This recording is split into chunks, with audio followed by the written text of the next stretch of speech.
eldest children were all made ill by secondary school. They were all harmed by being in the school system.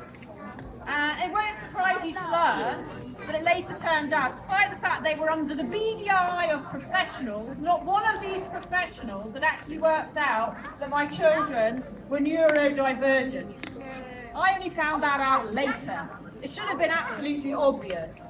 So if you've got neurodivergent children in a quite hostile, rigid school system, quite often it can make them ill. It made my 3 eldest physically and mentally ill. My right to home educate Felix was defended many years ago by people like us here today. Because back in 2008, 2009, there was a brutal attack on home education. It was Ed Balls, it was the previous Labour government. Oh, yeah. And he appointed somebody, you couldn't make this up, Graham Badman. He got the bad man to do a review of home education, and the bad man came up with 101 ways to make home education difficult, if not impossible. And like now, they were planning to legislate similar things, registers, coercive behaviour, trying to get into people's homes, ridiculous reporting requirements. And it was only because people like us campaigned and fought that was top. Yes, there was an election, that helped us as well. So other people have fought for this right and this freedom before us. So I'm so grateful. So I'm not home editing anymore, but by God, I am going to defend your rights and the rights of future generations. So, the current government face a huge range of issues, don't they, in terms of children's well-being. Our children in this country are the most miserable in Europe. That is not because of a personality flaw in our children. That is because we have made them miserable.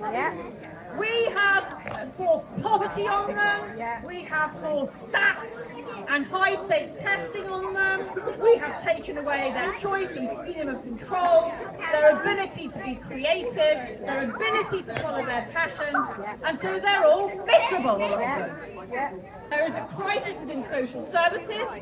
They can't manage their workloads, they are not trained properly, and that's why we've had tragedies like Sarah Sharif. I could go on. We all know what the problems are. Most people are aware that all is not well in the state of England at the moment, and there are these massive challenges: poverty, homelessness, SEND, mental health crisis. And yet, we have a children's wellbeing schools bill that ignores all of that, ignores it all quite deliberately.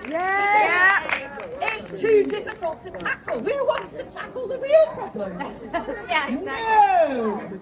So instead of a sort of major strategy against poverty, instead of getting rid of the two-child benefit cap, let's give kiddies free cornflakes. Free cornflakes.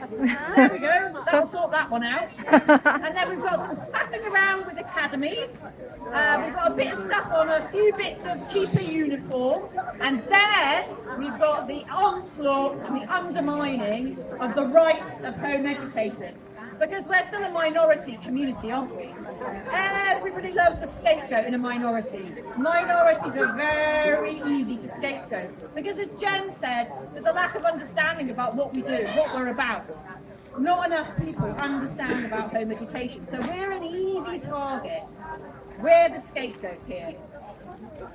So, the current government generally is big time into blaming and shaming parents, isn't it?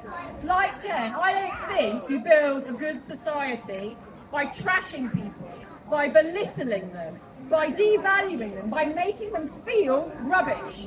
You build a good society by building people up, by encouraging people, by supporting people.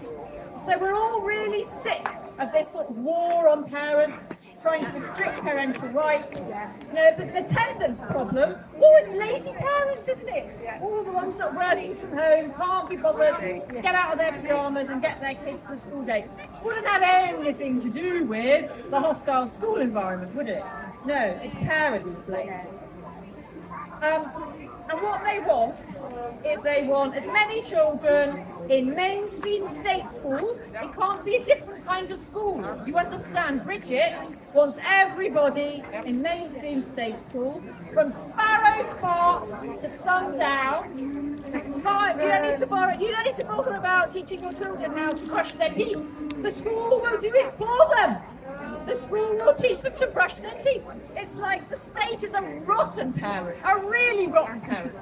Look at all the outcomes for looked after children. And yet they think the state should be taking over parenting. No! No!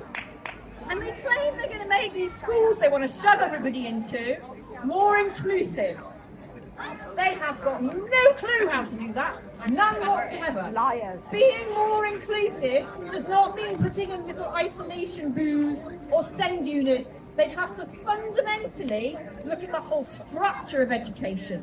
They have to invest so much money in creating safe and nurturing environments where individual children can follow their own interests. That's not what they're going to be doing. And instead what we're going to have is we're going to have a white paper out soon that's going to be on SEND, and we already know one of the things in that white paper will be to whittle away children's entitlements. So because parents are very successful at SEND Tribunal, they win 98% of cases. So instead of just fund the statutory obligation so that children can have their needs met, what are they going to do? Whittle away the statutory entitlement so there's not that much to fund. So they want to restrict parents' ability to go to the tribunal and to challenge refusals to assess children with special educational needs. That's what's coming our way soon. And of course we know they want a track and trace system, don't they, for all the little kids using their NHS number. And they want to share information about our children willy-nilly without our consent. And we're going to have to put safeguards. No! We need to fight this. So we're really up against it. Jen talked about the way that they weaponise the tragedy of Sarah Sharif in a disgusting way, and how that had nothing to do with home education and everything to do with multi-agency failings. Yeah, absolutely. So we've got a fight on our hands. We've got to fight the Rotten Children's Wellbeing in Schools Bill. We're also pushing, as Jen said, for a much bigger shift in the system, a radically different approach to children, to parents, to families and education. We've made an incredible start. The social media campaign that you've all been part of has been brilliant. Today is amazing, but it is only the beginning. Now I can't cope with trying to tackle everything at once, and the priority at the moment is definitely the rotten Children's Wellbeing in Schools Bill. Absolutely. So what we need to do is we need to challenge them imposing restrictions on who can home educate. That will target disadvantaged parents.